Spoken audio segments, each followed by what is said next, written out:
क्या आपके भीतर भी किसी व्यक्ति को देख के अंदर ही अंदर बहुत तेज गुस्सा आने लगता है? कोई पुरानी बात, कोई अपमान, कोई धोखा जो आपको झेलना पड़ा था, आप उस समय तो कुछ नहीं बोले थे, दबा दिए थे, लेकिन वो वाकया अंदर ही अंदर आपको अभी तक सालते रह रहा है। और जब भी उस व्यक्ति का नाम याद जेहन में आती है, कुछ सुलगने लगता है। ये रिसेंटमेंट है दोस्तों, आक्रोश। एक धीमा जहर जो दिखता तो नहीं है, लेकिन अंदर ही अंदर हमारे व्यक्तित्व को, हमारी सोच को और हमारी आत्मा को खोखला कर जाता है। नमस्कार, मैं गजेंद्र अंतर यात्रा के आज की प्रस्तुति में आपका स्वागत है मित्रों। आज हम बात करेंगे अंदरूनी आक्रोश की, धीमे जहर की, जो दिखता तो नहीं है लेकिन पिघलाता बहुत है। यह गुस्से से भिन्न है दोस्तों। गुस्सा तो न जाने कैसे इतनी जल्दी ट्रिगर हो जाता है कि आदमी गुस्से में कुछ भी कर देता है और थोड़े ही क्षण बाद वो गुस्सा शांत होने के बाद आदमी अफसोस करने लगता है। हम गुस्से के नहीं, रिसेंटमेंट की बात करते हैं, जो लंबे समय से हमारे अंदर छुपा हुआ हमें सालता रहता है। यानी हम हठात उठने और बुझने वाली भावना नहीं, बल्कि लंबे समय से जब कोई गुस्सा, असहमति, दर्द, धोखा को दबाए रहा जाता है, तो वह द्वेष, आक्रोश या रिसेंटमेंट में परिणत हो जाता है और इसी की हम बात करते हैं। इसका यही स्वभाव इसे गुस्से से ज्यादा खतरनाक और हानिकारक बना देता है, क्योंकि ये न्यूरल पाथवे का हिस्सा बन जाता है और संस्कार तथा कर्म को कुत्सित करने लगता है। रिसेंटमेंट यानी आक्रोश के क्या कारण होते हैं? पहला, अनुचित व्यवहार की धारणा। यह महसूस करना कि आपके साथ अनुचित व्यवहार किया गया है, आपका फायदा उठाया गया है या आपके कार्यों को उचित मूल्य नहीं दिया गया जबकि दूसरे सफल हो गए।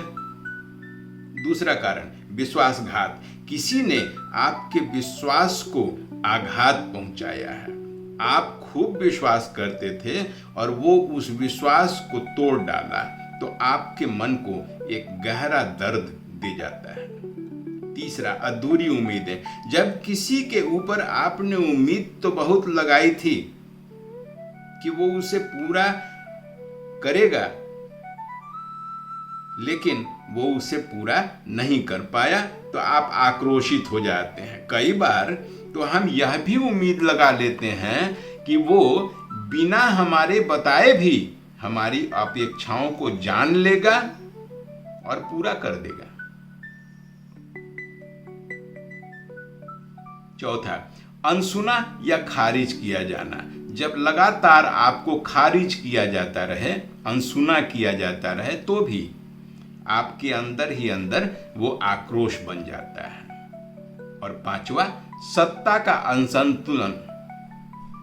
जब सत्ता यानी इंपॉर्टेंस का पलड़ा एक तरफ भारी होने लगे और दूसरे तरफ के लोग उपेक्षित महसूस करने लगते हैं, तो आक्रोश उनमें जन्म लेने लगता है।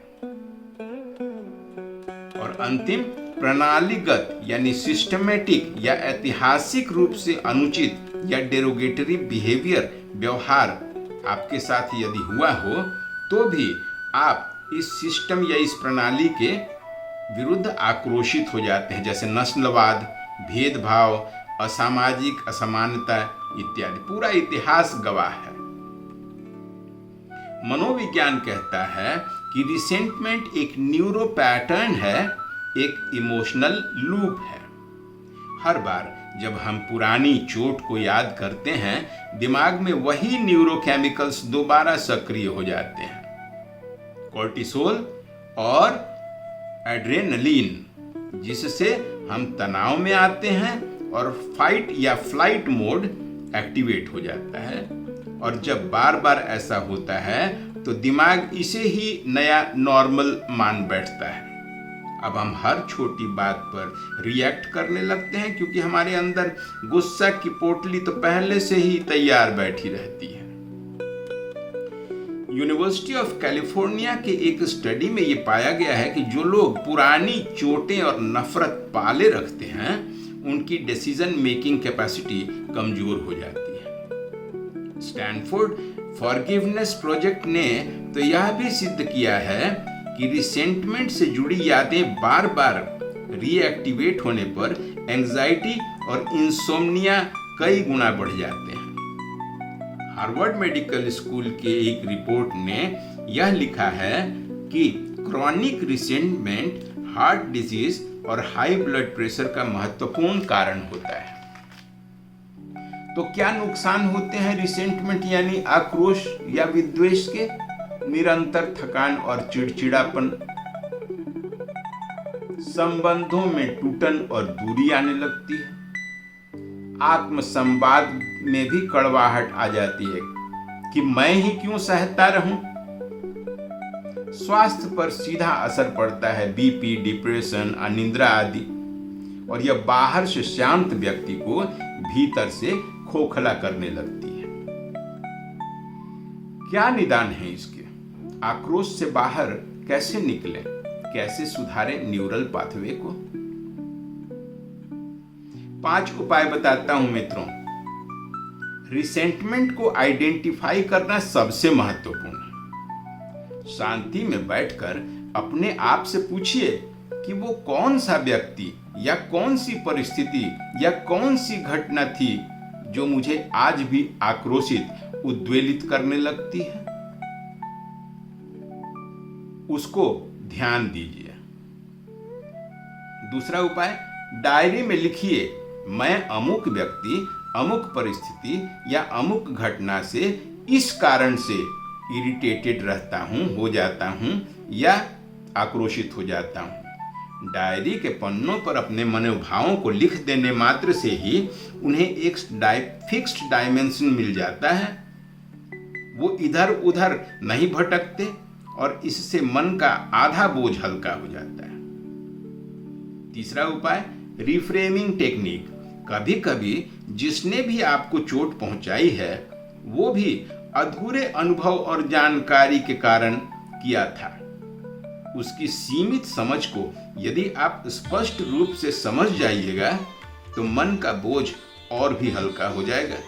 उसके प्रति आपके मनोभाव रिफ्रेम होने लगेंगे। चौथा, असर्टिव कम्युनिकेशन कीजिए। जहां संभव हो रिस्पेक्टफुली अपने अंदर की भावनाओं को साझा कीजिए। भविष्य की चोट से बचाव के लिए सीमाएं बनाइए पर अंदर जहर न पालिए, क्योंकि यह तब विकराल हो जाता है जब बिना शब्दों में कहे यह आपके व्यवहार में आने लगता है। और 5वां उपाय, हर रात सोने से पहले जो आप मेडिटेशन करते हैं उस समय खुद से ये कहिए, मैं अपनी आत्मा को पुरानी कड़वाहटों से मुक्त करता हूं, मैं शांति चुनता हूं। रिसेंटमेंट कभी आपको अतीत का कैदी बनाता है तो कभी आपके वर्तमान को जहर से भर देता है, परंतु यह एक भाव है, आपकी स्थायी सच्चाई नहीं है। आप चाहें तो इससे बाहर आ सकते हैं अपनी समझ, साहस और सच के साथ। आज आप एक फैसला लें कि मैं अपने अंदर के क्रोध को पहचानूंगा और धीरे धीरे अपने आप को इससे मुक्त कर लूंगा, क्योंकि मेरा मन मेरे भविष्य का मंदिर है, मेरे बीते जहर का भंडार नहीं है। कैसी लगी आज की परिचर्चा मित्रों? शेयर कीजिए ना, सभी दोस्तों को शेयर कीजिए, मित्रों को, परिचितों को। क्यों? क्योंकि वो भी कई दिनों से इसी प्रयास में हैं कि अपने अंदर के इस जहर को कैसे मार लिया जाए। मदद कीजिए उनकी। जोड़ते रहिए और जुटे रहिए। अगली परिचर्चा में एक अगली फीलिंग के साथ फिर से उपस्थित होंगे मित्रों। तब तक के लिए नमस्कार।